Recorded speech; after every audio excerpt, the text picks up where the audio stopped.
What is going on, beautiful people? Welcome to another episode of the Narcissists Code. I'm your favorite self-aware narcissist, Mr. Lee Hammock, better known as Mental Healness across all social media platforms. If this is your first time seeing my face or hearing my voice, I'm a clinically diagnosed narcissist, and I use my platform on social media to raise awareness for NPD, get more people into therapy like myself, and also validate the victims, survivors, and thrivers of said disorder, said toxic people, said toxic traits. Today's episode is going to be about why do narcissists continue to try to hurt you or get back at you after a divorce or breakup, or you go no contact with them, or you cut access off to them, and things of that nature. Before we hop into today's episode, y'all, you know the self-love journal is available on Amazon right now. I Love Me, a self-love journal by Lee Hammock. Check it out on Amazon. The link is everywhere. Or you can search Lee Hammock self-love on Amazon to help rebuild and regain their self-love and things of that nature. But why do narcissists continue to try to get you back after a breakup or divorce and things of that nature? One of the main reasons is because of pride and ego, y'all. Pride and ego come before the fall when you're dealing with a toxic narcissistic person. Let's just keep it real. We're dealing with a toxic narcissist. Pride and ego both come, and it just gets in the way, y'all. If you break up with a narcissist or a toxic person or whatever, they hate that. Like, we hate that. I hate that. I still hate that dynamic. If we are not the ones to discard you, we just take it as a blow to our self-esteem, to our ego, telling us that we're not good enough, telling us that we'll never be good enough, telling us that nothing we do will ever be able to make ourselves happy and anybody else happy, telling us that everybody is going to leave us because we're not good enough, because we're low value people and things of that nature. So when you break up with me or you discard me or you divorce me, I got to get you back. That's just how it is. It sounds petty as hell, but they just have to get you back. They have to make you feel that pain, especially if you have something that still connects them to you after a divorce, after a breakup, after you try to go no contact. If one of the main connecting forces is children, one of the main things that connects people to toxic people, to narcissistic people after a relationship ends is kids. Let's just keep it real.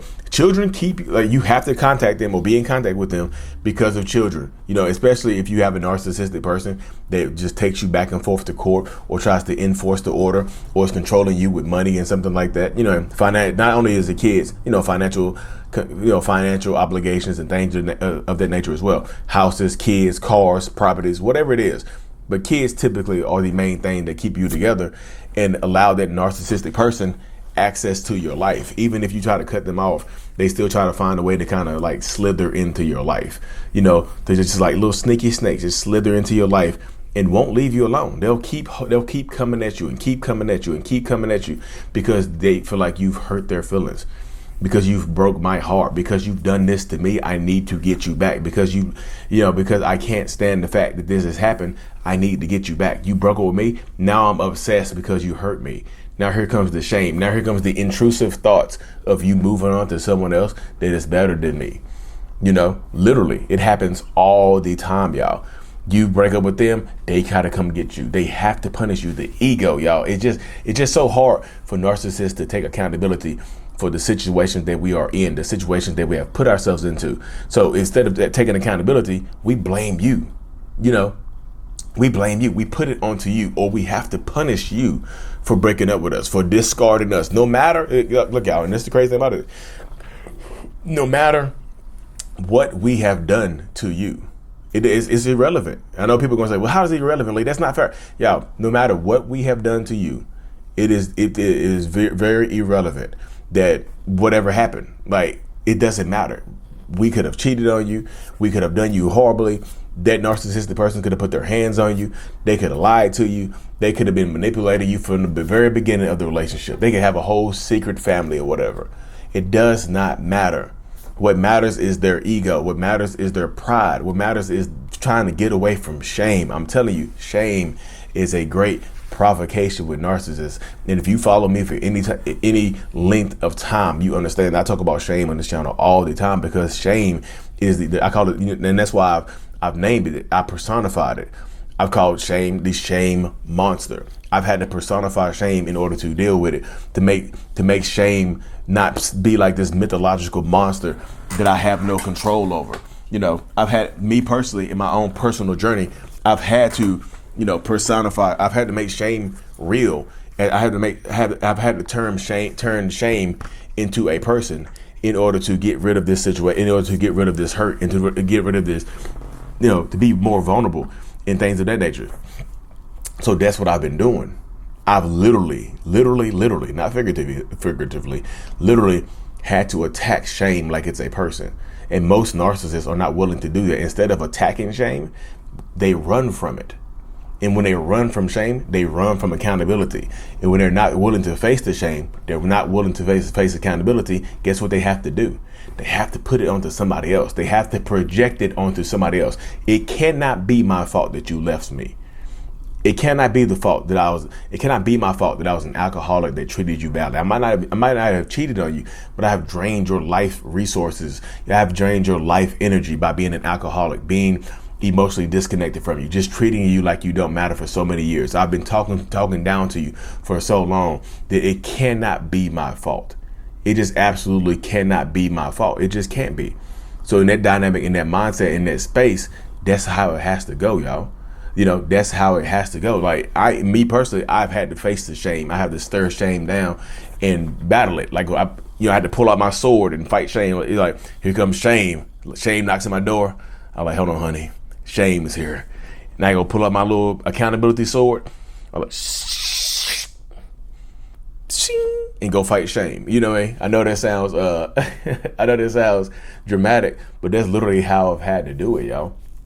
And I tell people I'm fighting shame. I'm fighting a lot of this stuff. I'm fighting back a lot of this stuff just so I can be more, I can be a better person. But most narcissists are not willing to do that. So they have to fight you. They have to take it out on you to make themselves feel better. They have to try to continuously put you down to make themselves feel better.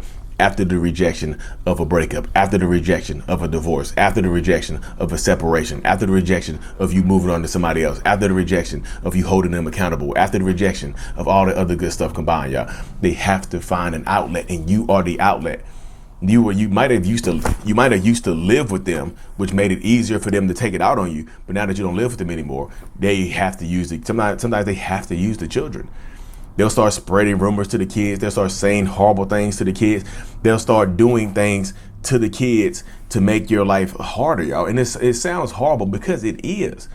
It sounds horrible because it is. I know people are just like, well, Lee, that sounds so bad. Yeah, it is. It is so bad. That's what I'm just telling you right now. It is so bad. You know what I mean?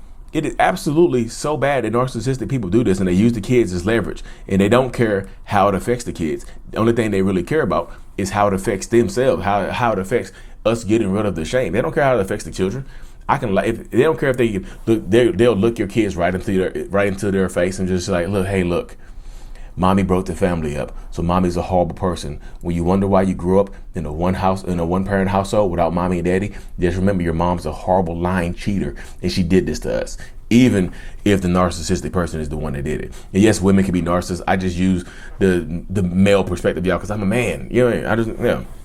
Women can absolutely be narcissists, and y'all know I'm not on here just promoting the fact that only men are narcissists. That's not me. That's not my channel. That's not my goal. That's not my, that's not what I aim to do. I know sometimes it may, and honestly, I know that it seems that way sometimes, but it's not that way. You know what I mean? Honestly, I know it might sound like, oh, Lee making some stuff up and Lee trying to hurt people's feelings, but that's not my goal. My goal is to literally bring awareness to people with narcissistic personality disorder and help people heal and move on and grow. That's what I'm trying to help people do. Live better, more authentic lives. And I do talk to narcissists all the time on, I do one-on-ones over Zoom, and I do talk to not only survivors and thrivers, I do talk to narcissists as well. People who think they're narcissists, people who've actually been clinically diagnosed with a personality disorder, not just narcissism, borderline, whatever, to tell them about my therapy journey, how I've gotten to the point where I'm at right now. But it's not a here nor there, y'all. That's why I'm just saying, why do narcissists continue to come back, why they continue to try to hurt you and treat you badly after the breakup? Because they have to get you back. It's like, you did me wrong, an eye for an eye type of stuff. It's like a misinterpretation of an eye for an eye. They think that you hurt me, I have to hurt you.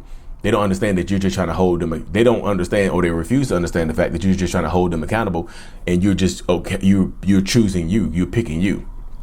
they treat it like you've been lying to them, especially if you've been married, you took your wedding vows and you promised to be through thick and thin until death do us part. Like, you lied to me then.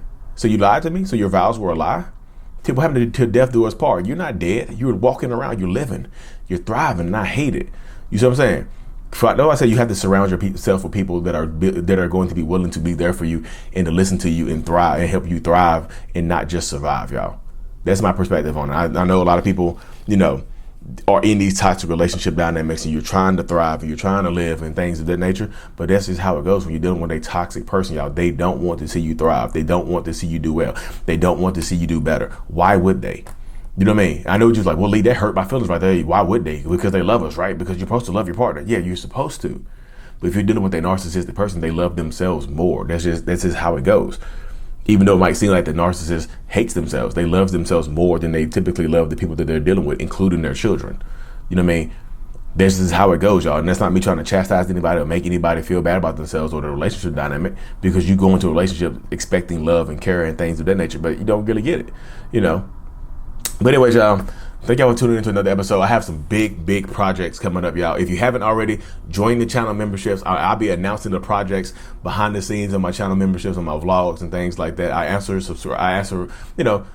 questions. Y'all go, if you go to my YouTube page, you'll see it says followers only videos. A lot of those are responses to, to people who've joined the member only videos. A lot of those are responses to people who've joined the memberships or whatever. You can join at the different tiers, y'all.